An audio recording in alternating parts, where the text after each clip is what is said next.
نحمده ونصلي على رسوله الكريم اما بعد فاعوذ بالله من الشيطان الرجيم بسم الله الرحمن الرحيم رب اشرح لي صدري ويسر لي امري واحلل عقدة من لساني يفقهوا قولي۔ قرآن مجید کا آغاز سورۃ الفاتحہ سے ہوتا ہے جو قرآن مجید کی سب سے افضل سورت ہے۔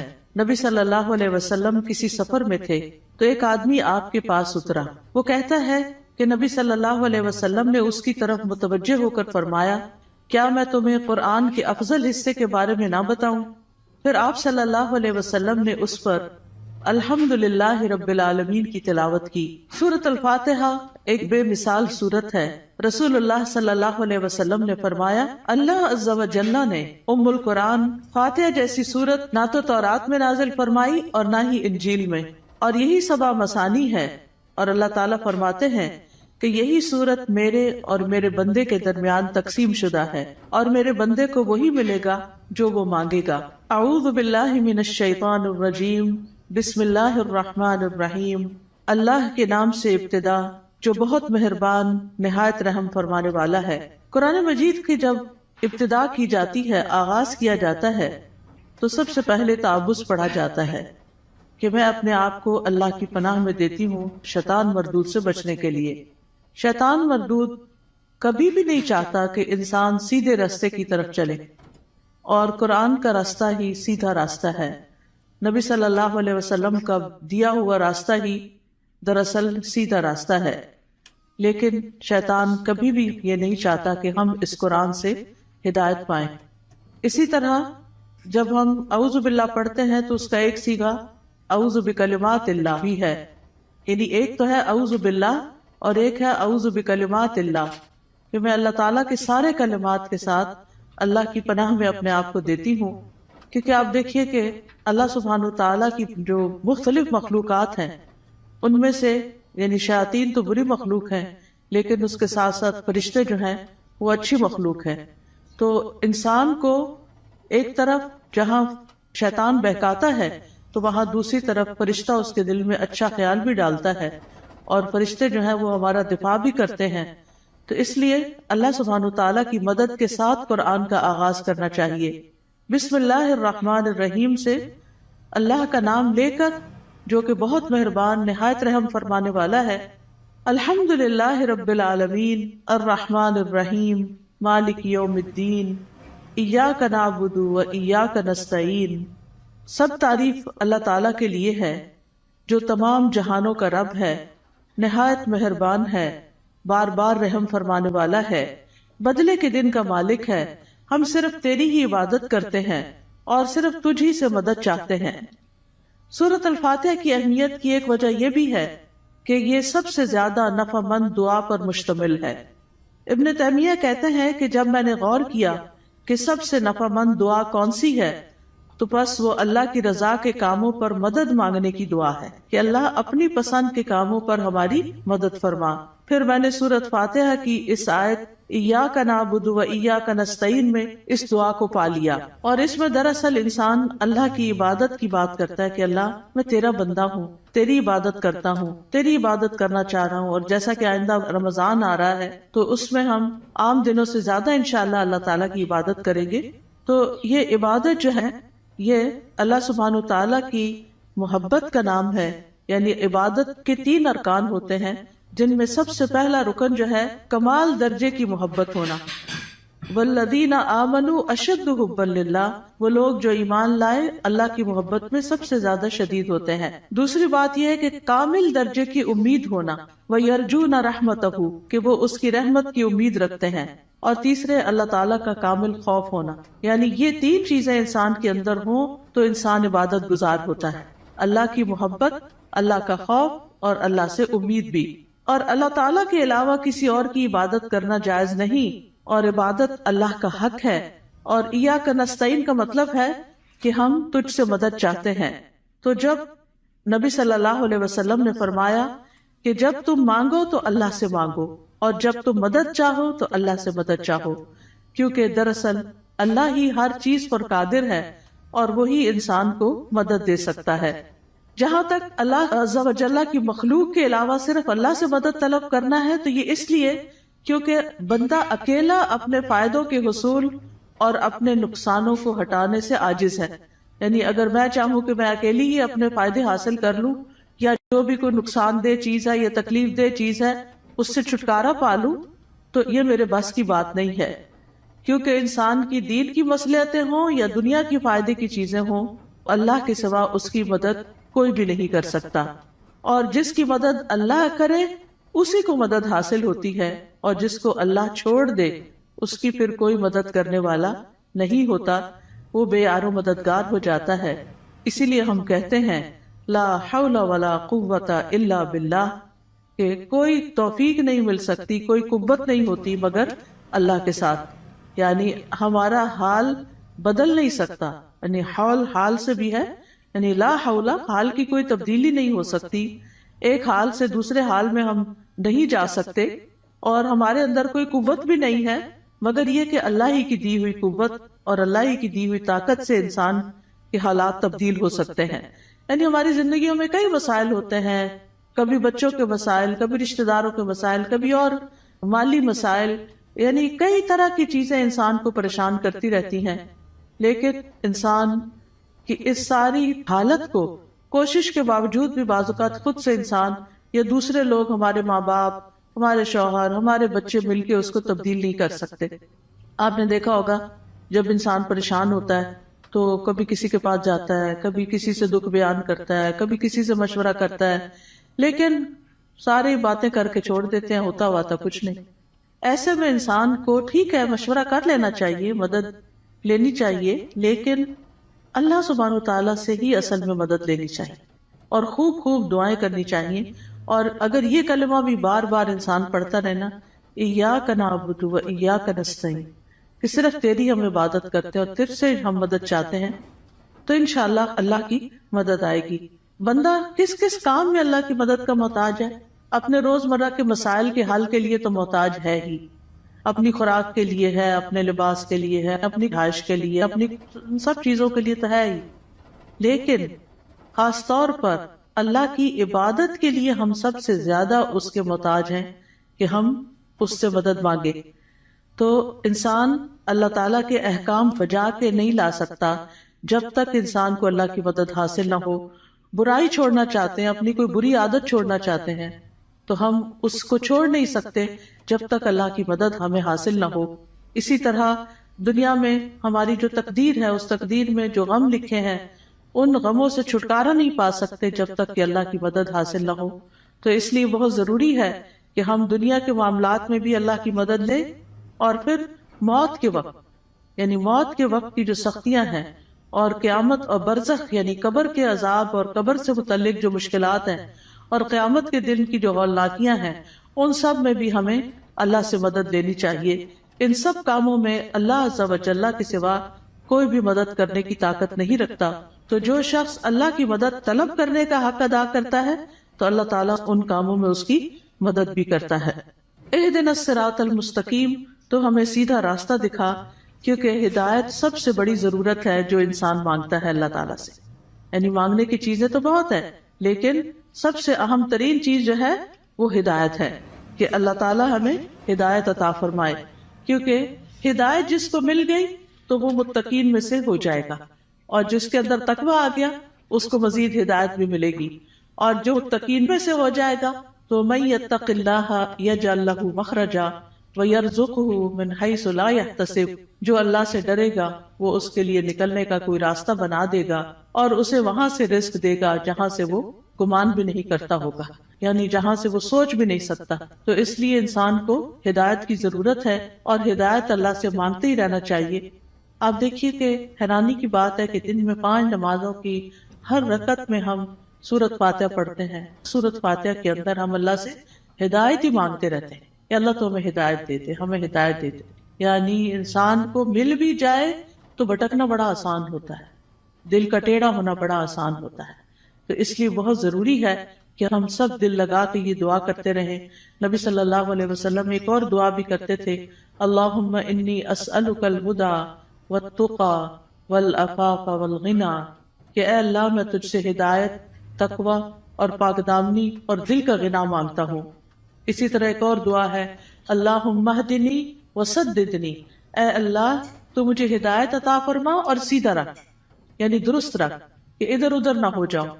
اسی طرح نبی صلی اللہ علیہ وسلم تہجد کے وقت اللہ تعالیٰ سے سیدھے رستے کی ہدایت کی دعا مانگتے تھے، اور اپنی تہجد کی نماز شروع ہی اس دعا سے کرتے تھے، اللہم رب جبریل و میکائیل و اسرافیل فاطر السماوات والارض عالم الغیب والشہادۃ انت تحکم بین عبادک فیما کانوا فیہ یختلفون اللہم اہدنی لما اختلف فیہ من الحق انک تہدی من تشاء الی صراط مستقیم۔ اے اللہ، جبریل، میکائیل اور اسرافیل کے رب، آسمانوں اور زمین کے پیدا کرنے والے، ہر غیب اور حاضر کو جاننے والے، تو اپنے بندوں میں ان چیزوں کا فیصلہ کرے گا جن میں وہ اختلاف کرتے ہیں۔ اے اللہ، مجھے اس حق کی طرف رہنمائی دے جس میں اختلاف کیا گیا ہے۔ یقیناً تو جس کو چاہتا ہے سیدھے رستے پہ چلاتا ہے، یعنی جن چیزوں میں لوگ اختلاف کر رہے ہیں کہ یہ سیدھا رستہ ہے کہ نہیں، تو اللہ مجھے اس میں سیدھا رستہ دکھا دے۔ اب دیکھیں، ایک تو ہوتا ہے کہ ہم دین کی طرف نہ آئیں، لیکن ہم جب دین کی طرف آ بھی جاتے ہیں نا، تو اس میں بھی لوگ کوئی کہتا ہے یہ کرو، کوئی کہتا ہے وہ کرو، تو انسان پر کنفیوز ہوتا ہے کہ میں کیا کروں اور کیا نہ کروں۔ تو ایسے میں جہاں بھی اختلاف ہو، بہتر یہی ہے کہ انسان اللہ سے اس میں صحیح رہنمائی کی دعا مانگے۔ یعنی دو لوگوں کے بیچ میں کوئی مس انڈرسٹینڈنگ، کوئی اختلاف ہو جاتا ہے، ہر انسان کیا سمجھتا ہے میں ٹھیک ہوں، اور وہ اپنا نقطہ نظر جو ہے یا اپنا پوائنٹ آف ویو جو ہے وہ بہت شدت کے ساتھ بیان کرتا ہے، لیکن اصل بات یہ ہے کہ انسان اللہ سبحانہ تعالیٰ سے جب مدد مانگتا ہے کہ اللہ اس اختلاف میں مجھے ہدایت دے، تو ہی سیدھے رستے پر ہوتا ہے۔ پھر اسی طرح یہ ہے کہ بچوں کو بھی صحیح فیصلے کرنے کے لیے ہدایت کی دعا دینی چاہیے۔ عبد الحمید بن سلمہ کہتے ہیں کہ ان کے والدین ان کے متعلق اپنا مقدمہ لے کر نبی صلی اللہ علیہ وسلم کی خدمت میں حاضر ہوئے۔ میرے والدین میں سے ایک مسلمان تھا، دوسرا نہیں تھا، کافر تھا۔ نبی صلی اللہ علیہ وسلم نے بچے کو اختیار دیا تو وہ ان دونوں میں سے جو کافر تھا اس کی طرف متوجہ ہو گیا۔ تو آپ کو فکر لگی کہ یہ اگر کافر لے جائے گا تو بچے کو کافر بنا دے گا۔ تو آپ صلی اللہ علیہ وسلم نے اسی وقت دعا کی، اللہم اہدہ، اللہ اس کو ہدایت دے دے۔ تو وہ مسلمان کی طرف متوجہ ہو گیا۔ تو پھر آپ نے فیصلہ اس کے حق میں کیا، کیونکہ آپ خود سے نہیں اس بچے کو کہہ سکتے تھے یا خود سے دے نہیں سکتے تھے، وہ بچے کی چوائس پر تھا کہ وہ کدھر جانا چاہتا ہے۔ تو آپ نے اس کے لیے دعا شروع کر دی۔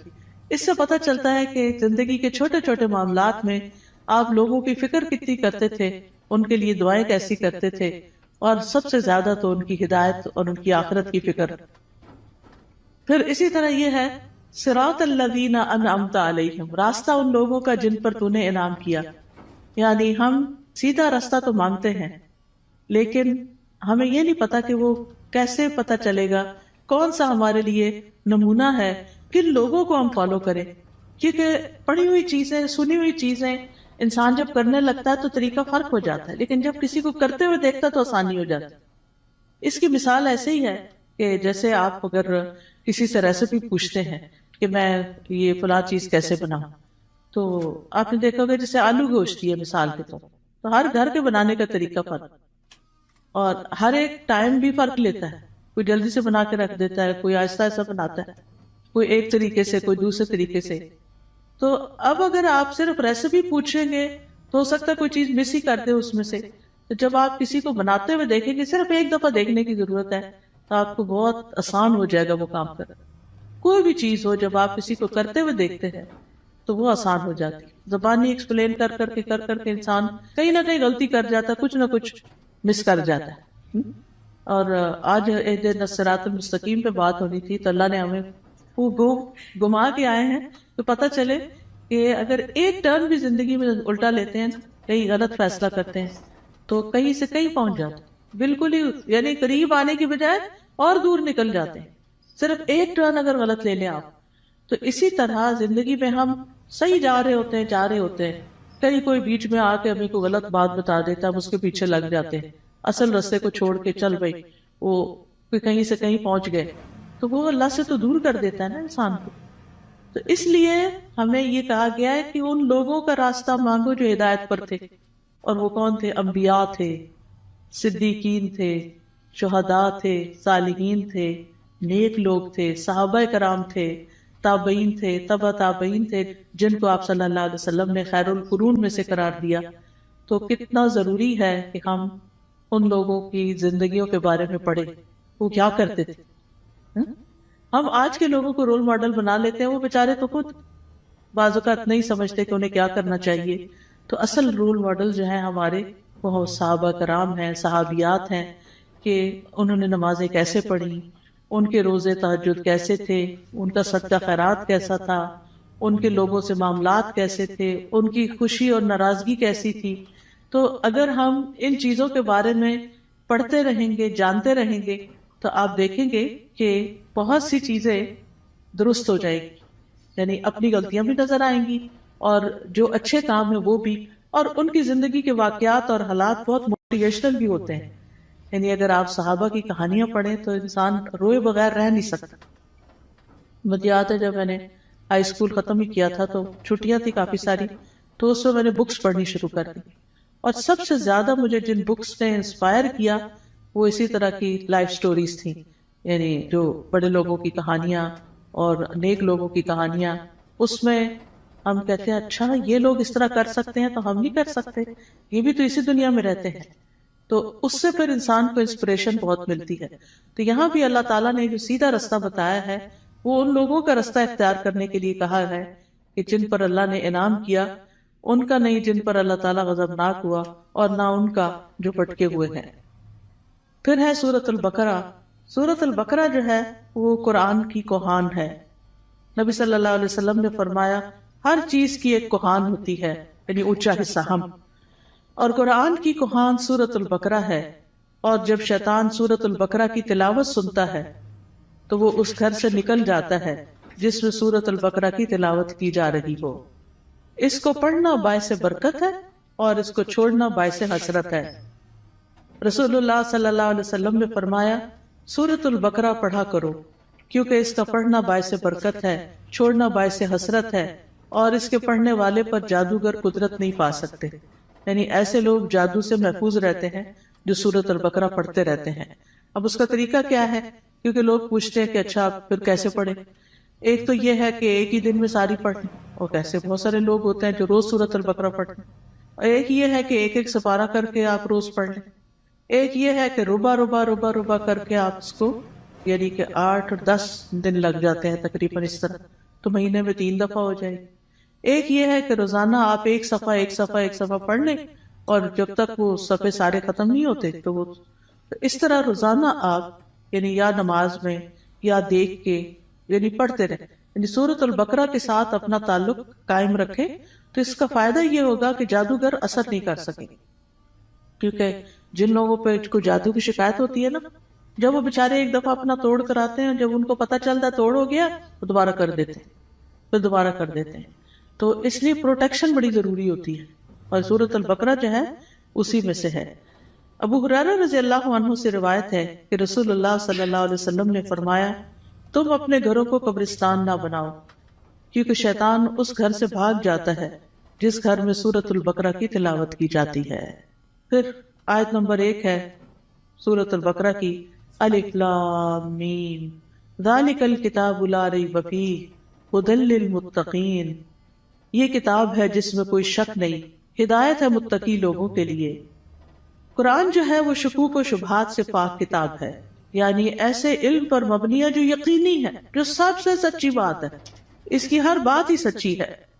کون ہے متقین؟ الذین یؤمنون بالغیب ویقیمون الصلاۃ ومما رزقناہم ینفقون. جو غیب پر ایمان لاتے ہیں، نماز قائم کرتے ہیں، اور جو رزق ہم نے ان کو دیا ہے اس میں سے وہ خرچ کرتے ہیں. تو ایمان بالغیب جو ہے یہ دل سے تعلق رکھتا ہے. نماز قائم کرنا جسم کا حصہ ہے، اور مما رزقناہم ینفقون مال کا حصہ ہے، یعنی حقوق العباد کی ادائیگی. انسان اندر سے بھی اچھا ہو، انسان باہر سے بھی اللہ کی عبادت کرے، اور انسان اللہ کے بندوں اور اللہ کی مخلوق کے ساتھ بھی اچھا سلوک کرے. پھر فرمایا والذین یؤمنون بما انزل الیک وما انزل من قبلک وبالآخرۃ ھم یوقنون. اور وہ جو ایمان لاتے ہیں اس پر جو آپ پر نازل کیا گیا اور جو آپ سے پہلے نازل کیا گیا، اور وہ آخرت پر یقین رکھتے ہیں. یعنی متقی وہ لوگ ہوتے ہیں، اس کتاب سے ہدایت حاصل کرنے والے لوگ وہ ہوتے ہیں کہ جو اللہ کی طرف سے آئی ہوئی چیزوں پر ایمان رکھتے ہیں، اور جو چیزیں نبی صلی اللہ علیہ وسلم سے پہلے اتاری گئی تھی ان پر بھی ایمان رکھتے ہیں، اور وہ آخرت پر پکا یقین رکھتے ہیں. تو نبی صلی اللہ علیہ وسلم پر نازل شدہ وحی جو ہے اس پر ایمان لانا ضروری ہے. قرآن مجید میں آتا ہے وَأَنزَلَ اللَّهُ عَلَيْكَ الْكِتَابَ وَالْحِكْمَةَ وَعَلَّمَكَ مَا لَمْ تَكُنْ تَعْلَمْ وَكَانَ فَضْلُ اللَّهِ عَلَيْكَ عَظِيمًا. اللہ نے آپ پر کتاب و حکمت نازل کی ہے اور آپ کو وہ کچھ سکھایا جو آپ نہیں جانتے تھے، اور یہ آپ پر اللہ کا بہت ہی بڑا فضل ہے کہ اللہ تعالیٰ نے آپ کو فائدے کی سب چیزیں سکھا دی ہیں. یاد رکھیے حدیث بھی قرآن کی طرح نازل ہوتی تھی. وَمَا يَنطِقُ عَنِ الْهَوَىٰ إِنْ هُوَ إِلَّا وَحْيٌ يُوحَىٰ. وہ اپنی خواہش نفس سے کچھ نہیں کہتے، وہ تو صرف وحی ہے جو نازل کی جاتی ہے. حسان بن عطیہ کہتے ہیں کہ جبریل علیہ السلام نبی صلی اللہ علیہ وسلم کے پاس سنت لے کر اترتے تھے. جس طرح آپ کو قرآن سکھاتے اسی طرح سنت کی تعلیم دیتے تھے. قرآن جو تھا وہ لکھا جاتا تھا، یعنی قرآن جو تھا وہ آپ سنتے تھے اور پھر صحابہ کو لکھوا دیتے تھے، جبکہ سنت جو ہے وہ چونکہ زیادہ تر پریکٹس کی چیز ہے، عمل کی چیز ہے، تو وہ آپ اس چیز پر عمل کر لیتے تھے. نبی صلی اللہ علیہ وسلم نے ہمیں بھی تلقین کی ہے کہ ہم اس قرآن و سنت کو مضبوطی سے پکڑے رکھیں. رسول اللہ صلی اللہ علیہ وسلم نے فرمایا میں تم میں دو چیزیں چھوڑے جا رہا، تم ہرگز گمراہ نہیں ہوگے جب تک ان دونوں کو مضبوطی سے نہ تھام لو. ایک اللہ کی کتاب اور دوسرے اس کے نبی کی سنت ہے. وَبِالْآخِرَةِ هُمْ يُوقِنُونَ. اور آخرت پر وہ یقین رکھتے ہیں. یقین کا معنی جو ہے وہ ایسا ایمان ہے جس کی طرف شک داخل، یعنی اتنا پکا کہ جیسے انسان اپنی آنکھوں سے کوئی چیز دیکھ رہا ہوتا ہے تو اس پر یقین ہوتا ہے کہ میں کوئی جھوٹ نہیں دیکھ رہا، مجھے حقیقت ہے. یقین جو ہے یہ علم کا سب سے اونچا درجہ ہے. یعنی یہ نہیں کہا آخرت کا علم رکھتے ہیں، آخرت کو جانتے ہیں، نہیں، اس پر پکا یقین رکھتے ہیں، ایمان رکھتے ہیں. تو یقین کے فائدے کیا ہوتے ہیں؟ یقین کا فائدہ یہ ہوتا ہے کہ انسان کے لیے عمل آسان ہو جاتا ہے. انسان کو اللہ تعالیٰ سے یقین مانگنا چاہیے. ابو بکر رضی اللہ عنہ دعا میں یہ کلمات کہتے تھے اللہم حب لی ایمانا و یقینا و معافاتا و نیتا. اے اللہ مجھے ایمان اور یقین اور عافیت اور اچھی نیت عطا فرما. اولئک علی ھدی من ربہم واولئک ھم المفلحون. یہی لوگ اپنے رب کی طرف سے ہدایت پر ہیں اور یہی لوگ دراصل فلاح پانے والے ہیں. اس کے بعد فرمایا بے شک وہ لوگ جنہوں نے کفر کیا ان کے لیے برابر ہے کہ آپ انہیں ڈرائیں یا نہ ڈرائیں، وہ ایمان نہیں لائیں گے. اللہ نے ان کے دلوں اور ان کے کانوں پر مہر لگا دی ہے اور ان کی آنکھوں پر پردہ ہے اور ان کے لیے بہت بڑا عذاب ہے. گناہ جب دل پہ پے در پے آتے ہیں تو دل کو بند کر دیتے ہیں، اور جب اسے بند کر دیتے ہیں تو اللہ کی طرف سے ٹھپا اور مہر لگ جاتی، پھر ایمان اندر نہیں داخل ہوتا. اس لیے پھر انسان کا کفر سے چھٹکارا پانے کا کوئی رستہ نہیں رہ جاتا. ختم اللہ علی قلوبہم. اور پھر کان بھی نہیں سنتے اور آنکھیں بھی نہیں دیکھتی، کہیں سے بھی عبرت نہیں ہوتی. انسان ایسے ہی جانوروں کی طرح زندگی گزار کر پھر اللہ کے پاس چلا جاتا ہے اور وہاں جا کر بہت بڑے عذاب کا سامنا کرتا ہے. اس کے بعد ایک تیسرے گروہ کی بات کی گئی اور وہ ہے منافقوں کا گروہ. وَمِنَ النَّاسِ مَن يَقُولُ آمَنَّا بِاللَّهِ وَبِالْيَوْمِ الْآخِرِ وَمَا هُمْ بِمُؤْمِنِينَ. لوگوں میں سے کچھ ایسے بھی ہوتے ہیں جو کہتے ہیں ہم اللہ اور یوم آخرت پر ایمان لائے، حالانکہ وہ مومن نہیں ہوتے. وہ اللہ کو دھوکہ دیتے ہیں اور ان لوگوں کو جو ایمان لائے، اور نہیں وہ دھوکہ دیتے مگر اپنے آپ ہی کو، اور وہ اس کا شعور نہیں رکھتے. فی قلوبہم مرض فزادہم اللہ مرضا ولہم عذاب علیم بما کانوا یکذبون. ان کے دلوں میں ایک بیماری ہے تو اللہ نے ان کی بیماری کو اور زیادہ کر دیا، اور ان کے لیے دردناک عذاب ہے اس لیے کہ وہ جھوٹ بولتے تھے. تو یہ کون سی بیماری ہے؟ یہ دنیا کی محبت کی بیماری ہے. اس وجہ سے وہ اللہ سبحانہ وتعالیٰ کی عبادت نہیں کرتے، اسی وجہ سے وہ آخرت کی فکر نہیں کرتے، اسی وجہ سے وہ نبی صلی اللہ علیہ وسلم کی سنت کو کوئی اہمیت نہیں دیتے. کیونکہ جب دل دنیا کی طرف جھک جاتا ہے اور اس کے اندر بڑھتا چلا جاتا ہے، جو دنیا میں ہی سکون پاتا ہے، دنیا سے محبت کرتا ہے، وہ دل پھر آخرت سے غافل ہو جاتا ہے. اور جب آخرت سے غافل ہو جاتا ہے تو پھر اللہ سبحانہ وتعالیٰ ایسے بندے کو اس کے نفس کے حوالے کر دیتے ہیں، اور پھر آخرت میں اس کے لیے دردناک عذاب ہے. اور جب ان سے کہا جاتا ہے کہ زمین میں فساد نہ کرو تو وہ کہتے ہیں کہ ہم تو اصلاح کرنے والے ہیں. خبردار، بے شک وہی لوگ فساد کرنے والے ہیں لیکن وہ شعور نہیں رکھتے.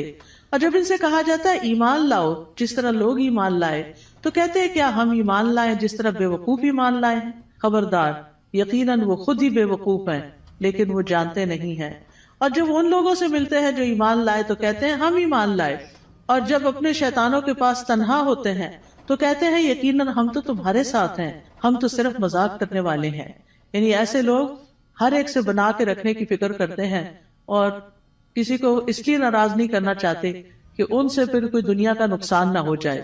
لیکن حقیقت یہ ہے یہ لوگ دین کا مذاق اڑاتے ہیں اور دین کے ساتھ نان سیریس رویہ اختیار کرتے ہیں.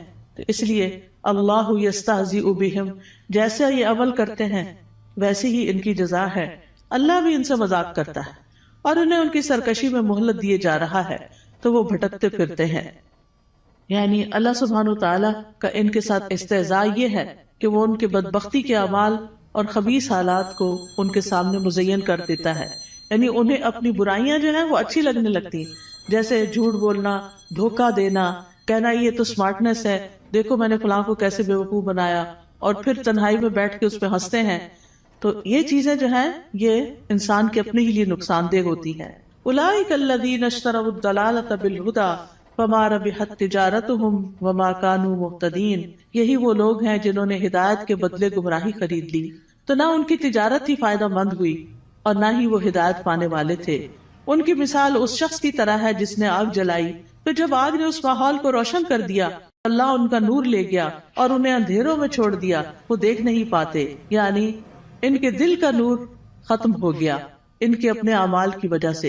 یعنی یہ ان لوگوں کے بارے میں بات کی گئی ہے کہ جو دعویٰ تو کرتے ہیں کہ ہم ایمان لائے اور اس سے دنیا میں کچھ نہ کچھ فائدہ اٹھاتے ہیں کہ وہ مسلمان ظاہر ہوتے ہیں تو مسلمانوں کو جو بینیفٹس ہوتے ہیں یہ ان کے شٹر میں آ جاتے ہیں. لیکن یہ ہے کہ دنیا میں تھوڑی سی روشنی ان کو مل گئی مگر آخرت میں تو سخت اندھیرا چھا جائے گا اور ان کو سخت عذاب پہنچے گا. پھر اسی طرح یہ ہے کہ دنیا میں کفر جو ہے وہ روشنی چھپا دیتا ہے اور ان کے پردے چاک ہو جاتے ہیں، جو ان کی منافقت ظاہر ہو جاتی ہے تو وہ اس سے اندھیرے ان کے کھل کے سامنے آ جاتے ہیں کہ ان کے دلوں کے اندر کیا ہے. پھر اسی طرح ان کے بارے میں فرمایا سم بکم عمی فہم لا یرجعون، بہرے ہیں، گنگے ہیں، اندھے ہیں، بس وہ نہیں لوٹتے، یعنی ہدایت کی طرف واپس نہیں آتے. یا ان کی مثال آسمان سے اترنے والی زوردار بارش کی طرح ہے جس میں اندھیرے ہیں اور گرج ہے اور چمک ہے. وہ کڑکنے والی بجلیوں اور موت کے ڈر سے اپنی انگلیاں اپنے کانوں میں ڈال لیتے ہیں اور اللہ کافروں کو گھیرنے والا ہے. قریب ہے کہ بجلی ان کی آنکھوں کی روشنی لے جائے، جب بھی وہ ان کے لیے روشنی کرتی ہے تو وہ اس میں چل پڑتے ہیں، اور جب ان پر اندھیرا چھا جاتا ہے تو وہ کھڑے رہ جاتے ہیں. اور اگر اللہ چاہتا تو ان کی سماعت اور ان کی بصارت کو لے جاتا، بے شک اللہ خوب قدرت رکھنے والا ہے. اور یہ حقیقت ہے کہ اللہ سبحانہ تعالیٰ ہر چیز پر پورا قادر ہے اور ان منافقین پر بھی پوری طرح قادر ہے، اور اللہ تعالیٰ اسباب کے بغیر بھی ان کی سماعت اور بصارت کو ختم کر سکتا ہے. ہم سب کو اپنے لیے دعا کرنی چاہیے کہ اللہ تعالیٰ ہماری آنکھوں، ہمارے کانوں، ہمارے دل کو سلامت رکھ کہ ہم اس سے ہدایت پاتے رہیں. سنن ترمذی میں ایک دعا آئی ہے بڑی خوبصورت، وَمَتِّعْنَا بِأَسْمَاعِنَا وَأَبْصَارِنَا وَقُوَّاتِنَا أَبَدًا مَا أَحْيَيْتَنَا وَاجْعَلْهُ الْوَارِثَ مِنَّا، کہ اللہ ہمیں ہماری سماعت، ہماری بصارت، ہماری قوت سے فائدہ پہنچا اور اسے ہمارا وارث بنا دے. پھر اس کے بعد اگلا رکوع شروع ہوتا ہے، یا ایھا الناس اعبدوا ربکم الذی خلقکم والذین من قبلکم لعلکم تتقون. اے لوگوں اپنے رب کی عبادت کرو، الذی خلقکم جس نے تمہیں پیدا کیا، اور ان لوگوں کو بھی جو تم سے پہلے تھے، تاکہ تم بچ جاؤ، یعنی برے عذاب سے بچ جاؤ. تو عبادت کی بات پہلے بھی ہو چکی کہ ہمیں اللہ نے اپنی عبادت کے لیے پیدا کیا ہے، اور عبادت میں انسان کو اللہ تعالیٰ سے شدید محبت بھی کرنی ہوتی ہے اور اس سے ڈرنا بھی ہوتا ہے اور اس سے امید بھی رکھنی ہوتی ہے. پھر فرمایا الذی جعل لکم الارض فراشا والسماء بناء وانزل من السماء ماء فاخرج به من الثمرات رزقا لکم فلا تجعلوا للہ اندادا وانتم تعلمون. وہ جس نے تمہارے لیے زمین کو فرش اور آسمان کو چھت بنایا اور آسمان سے پانی نازل کیا اور اس پانی سے تمہارے لیے پھل بطور رزق پیدا کیے، بس تم اللہ کے ساتھ کسی کو شریک نہ ٹھہراؤ حالانکہ تم جانتے ہو. اور اگر تمہیں اس قرآن میں شک ہے جو ہم نے اپنے بندے محمد پر نازل کیا صلی اللہ علیہ وسلم، تو اسی طرح کی ایک صورت تم بھی بنا لاؤ، اور اللہ کے سوا اپنے گواہوں یعنی مددگاروں کو بھی بلا لو اگر تم سچے ہو۔ فَإِن لَّمْ تَفْعَلُوا وَلَن تَفْعَلُوا فَاتَّقُوا النَّارَ الَّتِي وَقُودُهَا النَّاسُ وَالْحِجَارَةُ أُعِدَّتْ لِلْكَافِرِينَ، پھر اگر تم نے ایسا نہ کیا اور تم ہرگز نہ کر سکو گے تو بچو اس آگ سے جس کا ایندھن انسان اور پتھر ہے، جو کافروں کے لیے تیار کی گئی ہے، اور خوشخبری دے دیجئے ان لوگوں کو جو ایمان لائے اور انہوں نے نیک عمل کیے۔ تو خوشخبریاں کس کے لیے ہیں؟ گڈ نیوز کس کے لیے ہیں؟ جو ایمان لا کر اچھے کام کرتا ہو، کہ ان کے لیے ایسے باغات ہیں جن کے نیچے نہریں بہتی ہیں، جب انہیں ان باغوں میں سے کسی قسم کا پھل کھانے کو دیا جائے گا تو وہ کہیں گے یہ تو وہی ہے جو اس سے پہلے بھی ہم دیے گئے، اور انہیں اس سے ملتے جلتے پھل دیے جائیں گے۔ وہاں ان کے لیے پاک صاف بیویاں ہوں گی، اور وہ ان باغات میں ہمیشہ رہنے والے ہیں، ہمیشہ کے لیے۔ یہ کتنی بہترین جزا ہے جو نیک عمل کرنے والوں کی ہے۔ معاذ بن جبل رضی اللہ عنہ کہتے ہیں کہ نیک عمل وہ ہوتا ہے جس میں 4 چیزیں ہوں۔ نمبر 1 علم کے ساتھ ہو کیا۔ نمبر 2 اچھی نیت ہو، کرنے کی نیت بھی اچھی ہونی چاہیے۔ نمبر 3 صبر کے ساتھ کرنا چاہیے، اور نمبر 4 اخلاص کے ساتھ کرنا چاہیے۔ تو جس عمل میں یہ سب چیزیں ہوں، صبر بھی ہو، نیت اچھی ہو، عمل انسان کا جو ہے وہ علم کے مطابق ہو، تو وہی شخص جو ہے وہ نیک ہے۔ وَأُتُوا بِهِ مُتَشَابِهًا، اور وہ جنت میں ملتے جلتے پھل دیے جائیں گے، یعنی جنت کے پھل اگرچہ ایک دوسرے سے ملتے جلتے ہوں گے لیکن ان کا ذائقہ بڑا مختلف ہوگا۔ جیسے آم ہے تو آموں سے ملتے جلتے بظاہر دیکھنے میں، یعنی یہ ورائٹی کی انتہا ہے نا، کہ آپ نے کبھی نوٹ کیا ہوگا مثلاً آپ بعض اوقات 2 اورنجز کھاتے ہیں، کیا دونوں کا ذائقہ ایک ہوتا ہے؟ نہیں ہوتا ہے۔ اور اگر کس میں فرق ہو تو ان کی خوشبو، ان کا رنگ، ایون کلر بھی، کسی کا ریڈ ہوتا ہے، کسی کا یلو، کسی کا برائٹ یلو ہوتا ہے، کسی کا اورنجش ہوتا ہے، ان کی خوشبو، ان کی مٹھاس۔ اب وہ جنت میں ان کے سامنے پھل پڑے ہوئے ہیں، دیکھنے میں ایک جیسے لگ رہے ہیں، ایک کھائیں گے اور مزہ، ایک کھائیں گے اور مزہ، ایک کھائیں گے اور مزہ، کیونکہ اگر 2 پھل ایک جیسے بھی کھائیں گے تو وہ بور ہو جاتا ہے نا انسان، دیکھیں وہ یہ اورنج، یہ میں نے کھائے ہوئے ہیں۔ لیکن اتنی ورائٹی ہے جنت میں، اتنی ورائٹی ہے کہ انسان کا دل بھرے گا ہی نہیں کسی وقت۔ دیکھیں ہمیں ہر نئی چیز اچھی لگتی ہے، ہم ہر نئے آئیڈیا سے، ہر نئی یونیک چیز سے انسپائر ہوتے ہیں، تو جنت میں تو ہر وقت ہر چیز نئی نئی نئی نئی نئی، یعنی نہ پرانی چیزیں ہوگی، نہ وہ ریپیٹیشن ہوگی، نہ وہ بوریت ہوگی، نہ وہ دل بھرے گا۔ اب فیشن کیا ہے؟ ایک نیا آئیڈیا ہی ہوتا ہے نا، حالانکہ بعض اوقات اس میں بڑی تکلیف بھی ہوتی ہے، لیکن وہ نیا ہوتا ہے تو لوگوں کو اٹریکٹ کرتا ہے، یونیک، انیوژل۔ تو وہ اتو بھی متشابہہ، دیکھنے میں وہ متشابہ ہے لیکن کھانے میں ان کا مزہ، جیسے ایک حدیث میں بھی آتا ہے کہ جنت کے جو ببول کا درخت ہوگا اس کے جو کانٹے ہوں گے، اس میں سے ایک کانٹے کے اندر 70,000 قسم کے پھل ہوں گے، یعنی اس کے اندر وہ رنگ ہوں گے اور اس کے ڈفرنٹ چیزیں ہوں گی، اور وہ جب ایک ایک چیز نکالتا جائے گا انسان تو different colour, different test, different خوشبو، ایکسپلور ہی کرتا جائے گا، ایکسپلور ہی کرتا جائے گا۔ اسی لیے خالدین فی، رہنا ہی رہنا ہے، کوئی موت نہیں ہے وہاں، جنت میں موت نہیں ہے، جہنم میں بھی موت نہیں ہے۔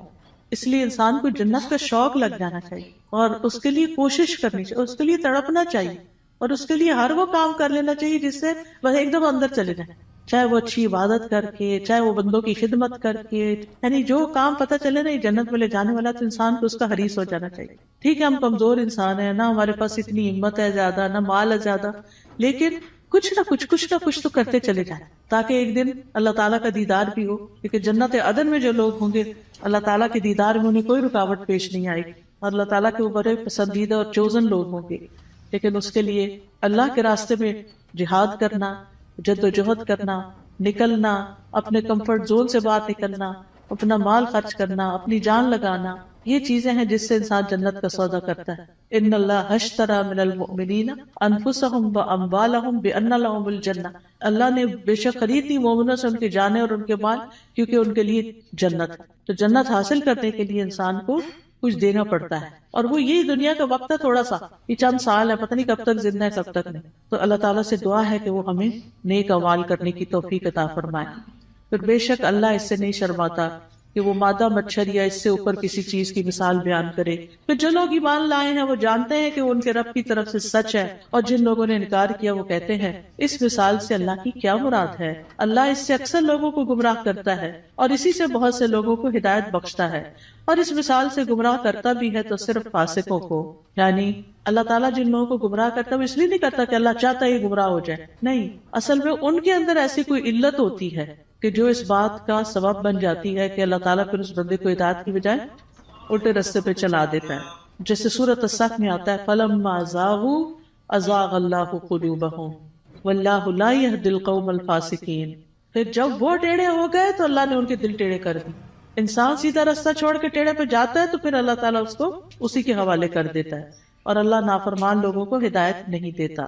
تو جو لوگ رب کے حکم کو مان جاتے ہیں ان کو ہدایت کی تعلیم مل جاتی ہے اور وہ سیدھے راستے پہ چل پڑتے ہیں. اور پھر فاسق کون ہوتے ہیں؟ جو اللہ کے عہد کو اس کے مضبوط ماننے کے بعد توڑ دیتے ہیں، اور جس چیز کا اللہ نے جوڑنے کا حکم دیا اس کو کاٹ ڈالتے ہیں، یعنی رشتہ داروں سے کاٹ لیتے ہیں اور زمین میں فساد کرتے ہیں. یہی لوگ دراصل نقصان اٹھانے والے ہیں. تم اللہ کا انکار کیسے کر سکتے ہو حالانکہ تم مردہ تھے، پھر اس نے تمہیں زندگی بخشی، پھر وہی تمہیں موت دے گا، پھر وہی تمہیں دوبارہ زندہ کرے گا، پھر اسی کی طرف تم لوٹائے جاؤ گے. واپسی کدھر ہے؟ اللہ ہی کی طرف ہے. اب یعنی کہ 2 مرحلے تو پورے ہو گئے. ایک مرحلہ تھا زندگی سے پہلے آنے کا، جب آدم علیہ السلام کی پشتوں سے اللہ نے سب کی روحیں پیدا کر دی. پھر اس کے بعد اس دنیا میں اب آگے، اب اس کے بعد موت ہے، پھر موت کے بعد پھر زندگی ہے جو ہمیشہ کی زندگی. هو الذی خلق لکم ما فی الارض جمیعا ثم استوى الی السماء فسواہن 7 سماوات وہو بکل شیء علیم. وہ اللہ ہی تو ہے جس نے وہ سب کچھ جو زمین میں ہے تمہارے لیے پیدا کیا، پھر وہ آسمانوں کی طرف متوجہ ہوا تو ان کو ٹھیک کر کے 7 آسمان بنا دیا، اور وہ ہر چیز کا خوب علم رکھنے والا ہے. یہ اللہ تعالیٰ کا ہم پر احسان ہے کہ اس نے ہمارے لیے فائدے کی چیزیں اور عبرت کے سامان زمین میں پیدا کیے، اور ہر وہ چیز جو اللہ نے بنائی وہ ہمارے استعمال کے لیے ہے. تو اللہ تعالیٰ سے دعا ہے کہ وہ ہمیں ان نعمتوں سے بھرپور فائدہ اٹھا کر اس کی اطاعت میں اپنی جان لگانے کی توفیق عطا فرمائے. وآخر دعوانا ان الحمد للہ رب العالمین.